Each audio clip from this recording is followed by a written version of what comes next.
दोस्तों नमस्कार। इस देश में बैंकों का पैसा कॉरपोरेट लूट ले और देश छोड़कर चला जाए और उस पैसे को सरकार माफ कर डाले, फिर भी लोकतंत्र बचा रहता है।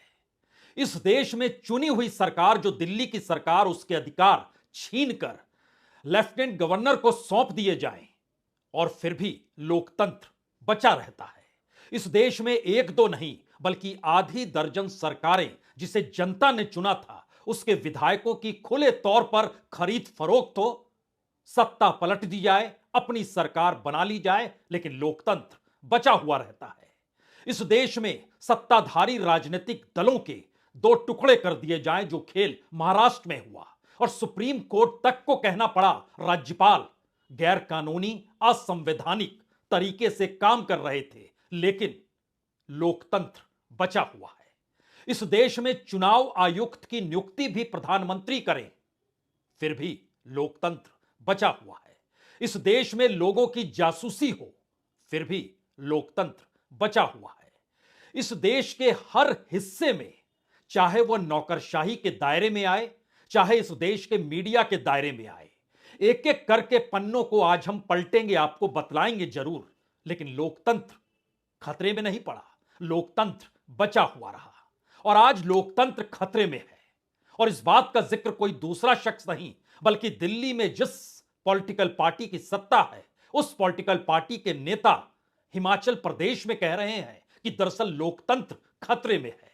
और लोकतंत्र खतरे में इसलिए है, या लोकतंत्र के साथ खुला खिलवाड़ इसलिए किया गया क्योंकि सरकार गिर जाती हिमाचल प्रदेश की, यानी जिस हिमाचल प्रदेश के भीतर कल का नजारा हरियाणा की पुलिस हो या सीआरपीएफ की मौजूदगी हो, या फिर हेलीकॉप्टर की आवाजाही से कांग्रेस के विधायकों को शिमला और पंचकुला के बीच घुमाया जा रहा हो और आज भी उन्हें ले जाया गया, लोकतंत्र तब खतरे में नहीं पड़ा। लोकतंत्र आज खतरे में तब पड़ गया जब कांग्रेस ने अपनी सरकार बचा ली। और कांग्रेस ने यह सरकार इसलिए बचा ली क्योंकि जब बजट पास करने का वक्त आया तो विधानसभा के भीतर बीजेपी के 15 विधायकों को सस्पेंड कर दिया गया। और बीजेपी समझ गई कि अब अगर वोटिंग होगी तो बीजेपी की संख्या कम होगी और सत्ता पक्ष की ज्यादा होगी, जो सामान्य तौर पर सत्ता पक्ष की पहले से ज्यादा थी। लेकिन इस दौर में उस सरकार को डिगाने के लिए, राज्यसभा में अपने उम्मीदवार को जिताने के लिए, वहां पर अपनी दोबारा सत्ता बनाने के लिए जो असंतुष्ट हैं उनको फौज के दायरे में, सीआरपीएफ के दायरे में पंचकुला लाकर आराम तलबी के साथ बैठाया जाए और फिर भी लोकतंत्र जिंदा रहे, लेकिन 15 विधायक सस्पेंड हो जाएं तो लोकतंत्र खतरे में है। जाहिर है दिल्ली ठहाका लगा रही होगी, कह रही होगी कमाल कर दिया, क्योंकि लोकतंत्र का जिक्र तो इस दौर में हम करते ही नहीं थे, फिर हमारे ही विधायक ने लोकतंत्र का जिक्र कैसे कर दिया। तो हमें लगता है जयराम ठाकुर, जो राज्य के पूर्व मुख्यमंत्री और मौजूदा वक्त में पूरी प्लानिंग के साथ इस दौर में हिमाचल की सरकार को डिगाने निकले थे, या बीजेपी की सरकार को कांग्रेस के विधायकों के सहयोग से तोड़कर उन्हें साथ खड़े कर कर सरकार बनाने निकले थे, जब वो समझ गए कि स्थिति बिगड़ गई है तो उनकी जुबान से निकला, इतिहास के पन्नों को पलट लीजिए, ऐसा कभी नहीं हुआ होगा कि विधायक विधानसभा के भीतर नहीं और बजट पास हो जाए, विपक्ष पूरी तरह से गायब, 15 को सस्पेंड किया गया, 10 ने विरोध किया, 25 की तादाद है, दूसरी तरफ 40 विधायक हैं जिसमें से 6 को अपने कब्जे में बीजेपी कर चुकी है, बचे 34, फिर भी पास हो गया। तो यह तो लोकतंत्र के लिए खतरा है। यानी जिस पार्लियामेंट के भीतर 150 से ज्यादा सांसदों को एक झटके में सस्पेंड करने के बाद एक विधेयक पास किए गए और उन विधेयकों को लेकर कोई चर्चा नहीं हुई, और विधेयक 1 मिनट से लेकर 9 मिनट के बीच में एक एक करके पास करते चले गए, और स्पीकर महोदय लगातार इस बात का खुले तौर पर जिक्र कर रहे थे, कौन साथ में है वो कहते थे यस, कौन नहीं कह रहा है कोई नहीं कहता था नो, क्योंकि 150 सांसद विपक्ष के तो बाहर गलियारे में घूम रहे थे और अगले दिन उनके गलियारे में घूमने पर भी पाबंदी लगा दी गई। लेकिन लोकतंत्र तब था, अब लोकतंत्र नहीं है। क्या कहा जयराम ठाकुर ने, आज ये सुनना चाहिए। कहना चाहता हूं कि हमको पहले से मालूम था कि कांग्रेस के पास बहुमत नहीं है। अब जब बहुमत नहीं है तो उनकी परिस्थिति ऐसी नहीं है कि बजट को पारित कर सके। उसके लिए एक ही तरीका उन्होंने निकाला कि भाजपा के विधायकों को सस्पेंड करो, और विधायकों को सस्पेंड बेवजह किया गया, 15 विधायकों को, और उसके बाद अब वो बजट पास करने की कोशिश करेंगे। ये नैतिकता के बहुत खिलाफ है, नियम के भी खिलाफ है।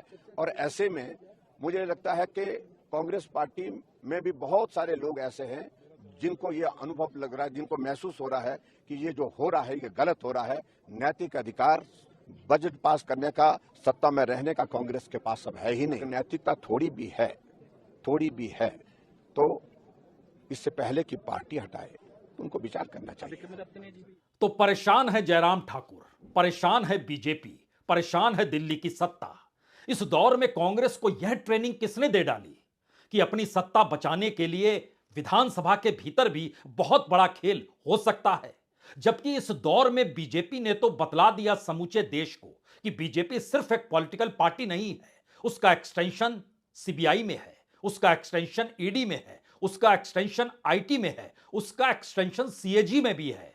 सीएजी जो सरकार पर निगरानी रखती है और बताती है कि किस मंत्रालय का कितना खर्च हुआ, वह भी भूल गई बताने को लेकर कि दरअसल इस दौर में क्या करप्शन हो रहा है और कहां क्या गड़बड़ी हो रही है। सबको सब चीज भूल गए।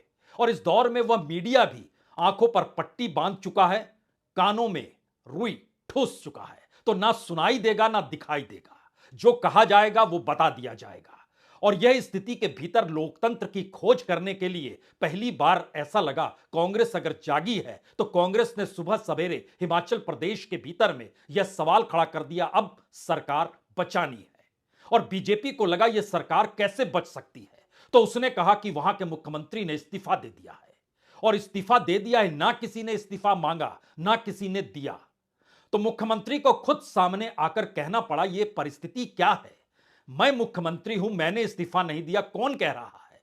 तब धीरे धीरे जब परतें खुली तो पता चलना शुरू हुआ कि दरअसल बीजेपी की हवा दिल्ली से निकली थी। वो हवा की बयार बिल्कुल उल्टी दिशा में बही। अभी तो हिमालय से हवा दिल्ली की तरफ आ रही है, लेकिन दिल्ली की हवा हिमालय की तरफ बढ़ती चली गई और मीडिया ने इसको हाथों हाथ उठा लिया और कहा कि मुख्यमंत्री ने इस्तीफा दे दिया। अगला सवाल आया कि राजा परिवार रूठा हुआ है, इन रूठों को कौन मनाएगा। तो कांग्रेस के भीतर भी अब यह सवाल उठा, अब किसी को मनाने का वक्त नहीं है, बल्कि अब दो दो हाथ करने का वक्त है, कड़े फैसले लेने का वक्त है। वीरभद्र सिंह जब तक थे उनकी मौजूदगी कांग्रेस के भीतर 6 बार मुख्यमंत्री पद के तौर पर रही है। लेकिन उनके बेटे अगर सोचते हैं कि विरासत के तौर पर उन्हें सब कुछ मिल जाना चाहिए तो यह राजनीति अब नहीं चलेगी। कड़े फैसले लेने होंगे। और इन सब के बीच जो हिमाचल के प्रभारी थे वो कहां गायब थे, उन्हें भी समझना और समझाना होगा। और इस प्रक्रिया के भीतर 2 विशेषज्ञों को भेजा गया और उसमें डीके शिव कुमार और भूपेंद्र सिंह हुड्डा, दोनों अपने अपने राज्य के कद्दावर नेता।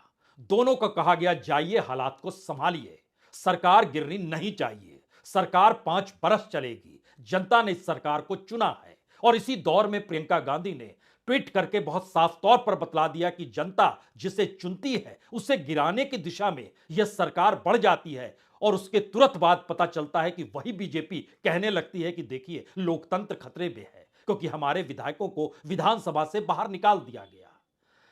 ठहाके तो लगे होंगे और परिस्थिति तो ऐसी जरूर बनी होगी कि राजनीतिक तौर पर यह शहमात का खेल है, या राजनीतिक तौर पर अब कांग्रेस को समझ में आ गया है कि राजनीति कैसे करनी है।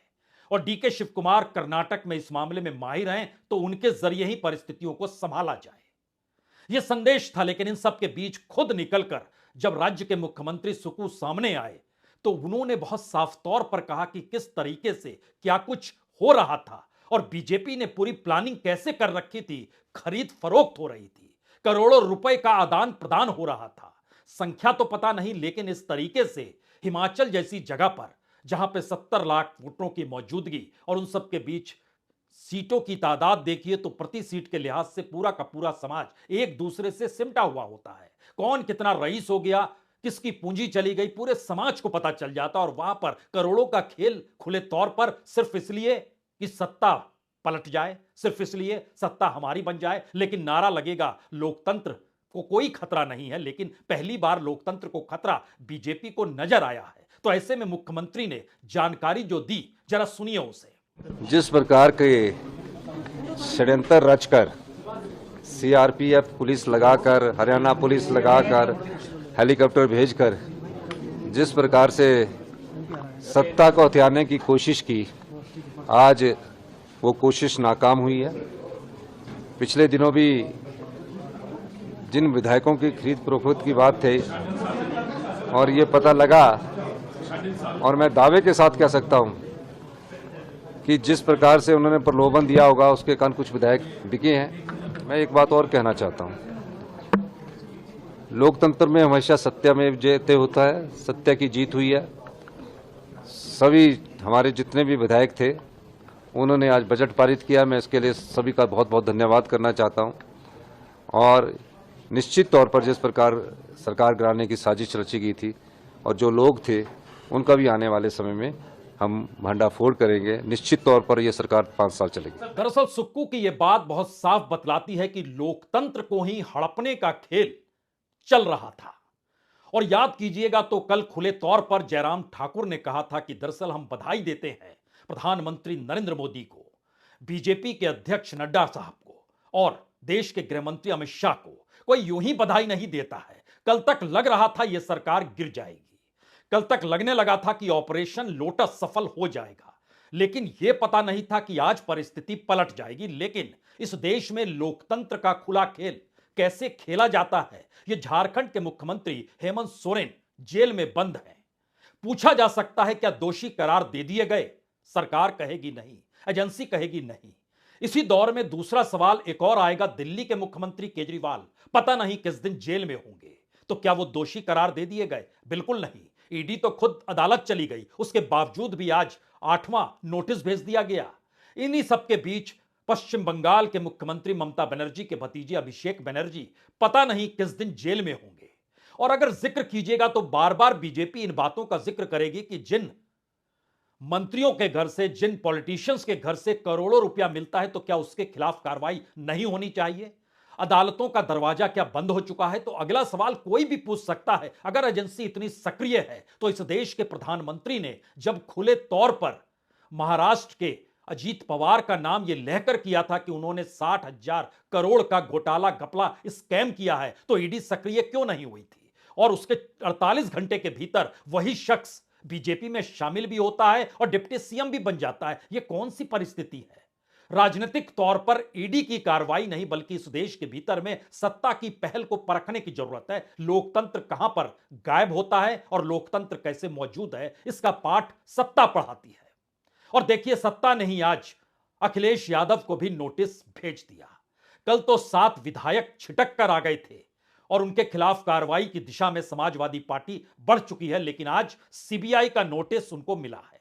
उसमें कहा गया कि आपको कल दिल्ली में आना है, सीबीआई हेडक्वार्टर में पेश होना है और उसमें आपसे पूछा जाएगा जब 2012 से 2016 के बीच जो माइनिंग का खेल खेला जा रहा था, उसमें आपकी भूमिका क्या थी? बतौर गवाह आपको पेश होना है। और जो जानकारी निकल कर आई 17 फरवरी 2013, जब अखिलेश यादव मुख्यमंत्री भी थे और माइनिंग डिपार्टमेंट भी उनके पास था, उस समय उन्होंने 13 लीज क्लियर किए थे, यानी एक दिन में 13 प्रोजेक्ट क्लियर कर दिए थे। मामला हाईकोर्ट में गया था, हाईकोर्ट ने सीबीआई से कहा था आप कार्रवाई कीजिए। और उसके बाद ये पहला नोटिस नहीं है, इससे पहले 2019 में भी उन्हें नोटिस मिला था। कोई भी पूछ सकता है कि नोटिस क्यों देते हैं? राजनीतिक तौर पर नोटिस देने का काम किसी एजेंसी का नहीं है, उसे तो कानून के तहत कार्रवाई करनी है। और अगर वो दोषी है तो फिर कार्रवाई कीजिए, जेल में डालिए। इतना लंबा मामला तो चलता नहीं है। तो मामला लंबा भी नहीं चले, लोकतंत्र भी बचा रहे, क्योंकि इस दौर में अवैध खनन का आरोप, मिनरल की चोरी का आरोप, पैसे की उगाही का आरोप, ई टेंडरिंग की गड़बड़ी का आरोप, तमाम आरोपों की पूरी फहरिस्त है। तो पूरी कार्रवाई तो हो जानी चाहिए एक झटके में। फिर दिक्कत क्या है? तो क्या इस देश के भीतर में एक सरकार ना गिरा पाने की परिस्थिति के भीतर बीजेपी अंदर से इस तरीके से हिल गई कि वो अपनी हार को बर्दाश्त नहीं कर पा रही है और कहने लगी कि लोकतंत्र खतरे में है? और देखिए किस तरीके से विधायकों को बाहर निकाल दिया गया और बजट पास करा लिया गया। यानी किसी भी जगह पर ऐसा होता ही नहीं है, फिर यह कैसे हो गया? तो हमें लगता है आज उन फेरिस्त को जरूर खोलना चाहिए। आपको जानकर हैरत होगी, एक फैसला एक वक्त अशोक लवासा ने भी दिया था। इलेक्शन कमीशन के भीतर महीने भर के भीतर उनका तबादला हो गया, उनको बाहर निकाल दिया गया, बाहर का रास्ता दिखा दिया गया। और इन सब के बीच पहली बार यह जानकारी निकल कर आई कि इलेक्शन कमीशन को भी अपने कब्जे में करने के लिए सत्ता कितनी बेचैन है। और जब चुनाव आयुक्त की नियुक्तियों का मामला सुप्रीम कोर्ट में पहुंचा और सुप्रीम कोर्ट ने कहा कि ऐसे नहीं होगा, पारदर्शी होना चाहिए, क्योंकि लोकतंत्र भारत में चुनाव से जुड़ा है और चुनाव में चुनाव आयोग की भूमिका ही अगर संदिग्ध हो जाएगी और खास तौर से अगर वहां के अधिकारियों की नियुक्ति सरकार करेगी तो सरकार की गड़बड़ियों पर वो अधिकारी सवाल कैसे करेगा। असल लोकतंत्र का सवाल तो वहां था और इसीलिए सुप्रीम कोर्ट ने कहा कि 3 लोग मिलकर नियुक्ति करेंगे, एक प्रधानमंत्री होंगे, दूसरे विपक्ष के नेता होंगे और तीसरे चीफ जस्टिस होंगे। सरकार के गले से नीचे यह बात उतरी नहीं। 15 दिन के भीतर संसद में अपनी ताकत दिखाते हुए सुप्रीम कोर्ट के निर्णय को बदल दिया गया और फिर उसके बाद कहा गया कि अब प्रधानमंत्री नियुक्ति करेंगे, क्योंकि प्रधानमंत्री के साथ विपक्ष का नेता तो होगा लेकिन तीसरा शख्स जो होगा वो प्रधानमंत्री की कैबिनेट का शख्स होगा जिसे प्रधानमंत्री चुनेंगे। तो फिर गृह मंत्री को चुन लिया गया और उसके बाद नियुक्ति की प्रक्रिया की शुरुआत हो गई। सवाल है क्या लोकतंत्र को हड़पना नहीं, लोकतंत्र को निगल लेना और उसके बाद लोकतंत्र का जाप करना। तो इस फेरिस्त के भीतर आज आपको लिए चलते हैं, एक एक करके 1 दर्जन मामले आपके जहन में रखते हैं जिसको आप समझें, बूझें और समझने की कोशिश करें कि एक हार के बाद बीजेपी की बेचैनी क्या है या इस देश की सत्ता की बेचैनी क्या है। हिमाचल में सरकार नहीं गिरा पाए तो नहीं गिरा पाए, इसमें दिक्कत क्या है। और इसमें लोकतंत्र का जाप आप करने लगे तो शुरुआत मीडिया से करते हैं। चौथा स्तंभ, फोर्थ स्टेट, जिसका काम है सत्ता पर निगरानी रखना, सरकार कैसे चल रही है उससे बार बार सवाल करना। लेकिन इस दौर में इस देश के प्रधानमंत्री ने ना तो कोई प्रेस कॉन्फ्रेंस की और ना ही मीडिया ने कोई ऐसा सवाल किया जिस सवाल के दायरे में पूछा जाता कि आप ये कैसे कर रहे हैं। आप कहेंगे ऐसे कौन से सवाल थे जो मीडिया ने नहीं पूछे।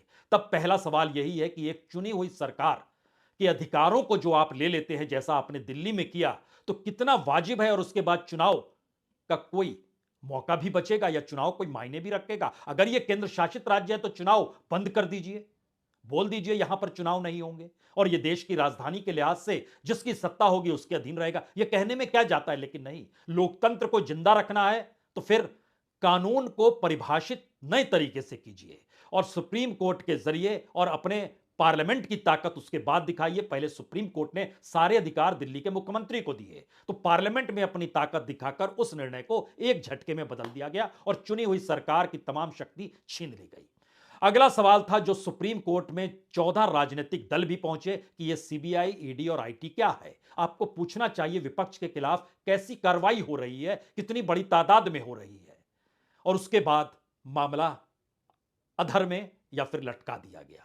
विपक्ष के नेताओं को जो जेल में देने की बात थी, जिसमें दिल्ली के मनीष सिसोदिया हो, सत्येंद्र जैन हो, हेमंत सोरेन हो, इस तादाद को अगर बढ़ाना शुरू करें तो 3 बातें और सामने निकल कर आई कि इस दौर में राजनीतिक दलों की पाइपलाइन को काट देना है जो पैसे के जरिए आती और उस दायरे में पहली बार जिनके खिलाफ कार्रवाई हुई वो राजनीतिक तौर पर पहल कर रहे थे। तो क्या इस देश के भीतर में करप्शन बंद या पॉलिटिकल फंडिंग बंद? बिल्कुल नहीं।